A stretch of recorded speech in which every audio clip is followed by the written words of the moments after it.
Assalamualaikum warahmatullahi wabarakatuh. Di sini saya Fatinatus Suhada dari Universitas Islam Negeri Maulana Malik Ibrahim Malang, Fakultas Ilmu Tarbiyah dan Keguruan, jurusan Pendidikan Islam Anak Usia Dini. Di sini saya akan mewawancarai mengenai takhalli, tahalli, dan tajalli. Untuk pertanyaan yang pertama, apa sih definisi dari takhalli, tahalli, dan tajalli itu? Sebelum saya membahas tentang takhalli, tahalli, dan tajalli, sebelumnya saya akan membacakan satu ayat dari Al-Quran, yaitu surat Ali Imran ayat 112, ketika Allah mengatakan duribat alaihimul dhillatu aynama tuqifu illa bihablin minallahi wa hablin minan nas. Kata Allah Subhanahu wa taala, sesungguhnya engkau akan diberikan kehinaan hidup di dunia kecuali kita memiliki dua konsep. Yang pertama, hablum minallah, hubungan yang baik kepada Allah, dan hablum minanas, hubungan baik terhadap sesama manusia. Dan untuk konteks hablum minallah, hubungan baik kita kepada Allah Subhanahu wa taala, di sini kita mengambil ranah di dalam ilmu tasawuf. Di dalam ilmu tasawuf itu ada satu metode untuk mendekatkan diri kepada Allah Subhanahu wa taala yang kita kenal dengan konsep takhalli, tahalli, dan tajalli. Apa itu takhalli? Takhalli diambil dari kata bahasa Arab, yaitu takhalla yatakhalla takhalliyan, yang artinya mengosongkan diri. Takhalli itu artinya bahwa seorang salik yaitu orang yang menempuh hidup spiritual untuk mensucikan diri kepada Allah Subhanahu wa taala. Bahwa seorang hamba atau seorang salik di dalam teks yang pertama ini takhalli, dia mengosongkan diri, yaitu menghindari diri dia dari kehidupan yang berbau maksiat, berbau dosa, berbau khilaf kepada Allah Subhanahu wa taala. Nah, ini konsep yang pertama takhalli, yaitu mengosongkan diri seorang hamba dari berbuat maksiat kepada Allah Subhanahu wa taala. Kemudian yang kedua yaitu tahalli. Tahalli ini artinya menghias diri. Setelah proses takhalli, mengosongkan diri, kemudian dia hiasi diri hamba ini dengan perbuatan-perbuatan yang baik. Satu contoh adalah bagaimana dia menghiasi diri dia untuk selalu beribadah kepada Allah. Itu yang pertama. Kemudian kedua, bagaimana menghiasi diri dia dari penyakit hati seperti sombong, takabur, ujub, riya, dan lain sebagainya. Kemudian fase yang ketiga, yang pertama takhalli, kemudian tahalli, yang ketiga yaitu tajalli. Apa itu tajalli? Tajalli itu artinya menghubungkan antara seorang hamba kepada Allah Subhanahu wa taala. Artinya apa? Di dalam gerak-gerik kehidupannya bahwa Allah adalah merupakan tujuan utamanya. Baik dia melaksanakan ibadah sholat, ibadah puasa, dan ibadah lain-lainnya, bahwa Allah adalah merupakan lillahi ta'ala, standar Allah dia di dalam melakukan segala kehidupannya. Ya, seperti itu.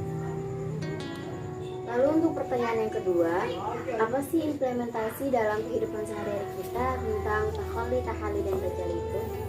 Ya, pernah saya mendengar satu konsep dari seorang menganut hedonisme. Apa itu hedonisme?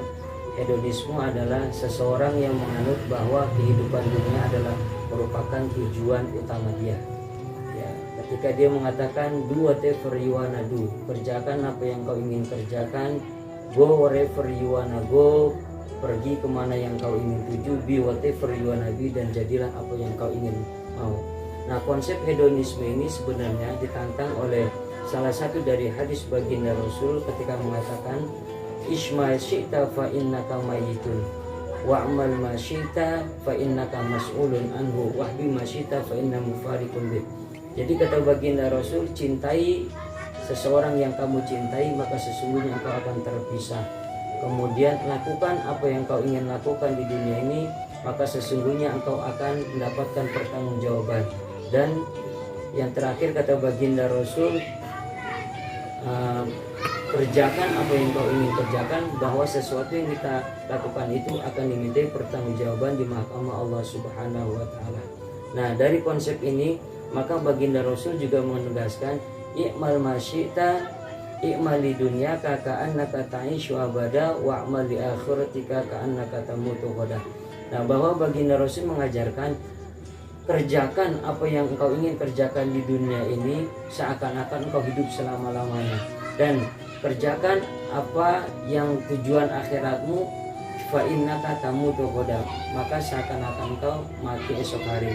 Ini satu konsep yang diajarkan oleh baginda Rasul bahwa ilmu dari takhalli tahalli tajalli di dalam kehidupan kita itu bermanfaat, bahwa kita sebagai manusia punya tugas di dunia untuk mencari kebahagiaan di dunia, tapi kita tidak menafikan kehidupan akhirat, yaitu untuk meraih kebahagiaan di dunia akhirat sebagaimana moto kita, Rabbana atina fid dunya hasanah wa fil akhirati hasanah wa qina azabannar.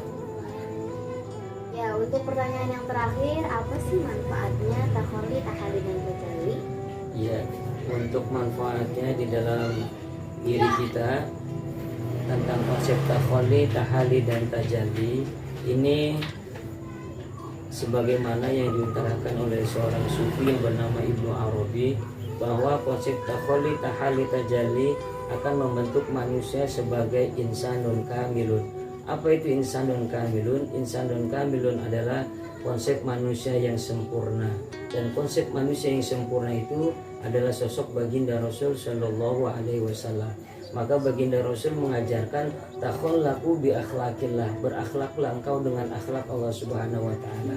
Ketika Allah mengatakan bismillahirrahmanirrahim, bahwa Allah memiliki sifat Rahman dan Rahim, itu secara tidak langsung bahwa kita sebagai hamba harus memiliki sifat Rahman dan Rahim terhadap sesama manusia.